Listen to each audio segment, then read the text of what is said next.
दोन मुलांची आई होणं सोपं नसतं बरं का.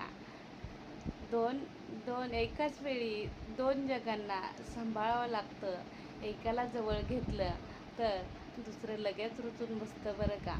आणि पुढे चालून मुलंही बोलतात की आई तू त्याच्यावर जास्त प्रेम करते, माझ्यावर जास्त प्रेम करते. पण असं काही नसतं. जेव्हा बालपण असतं ना तेव्हा या दोन जगाला सांभाळणं खूप कठीण असतं. एक जर मांडीवर आलं तर दुसरं लांब रुसून बसतं आणि दुसऱ्याला मांडीवर घेतलं तर पहिलं लांब रुसून बसतं.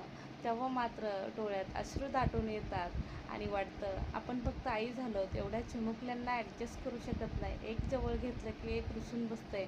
तेव्हा मात्र हा क्षण खूप कठीण होऊन जातं बरं का. खरंच म्हणतात दोन मुलांची आई होणं सोपं नसतं बरं का. हॅशटॅग आईपण आणि त्या आईपणाच्या अथांग प्रेमाला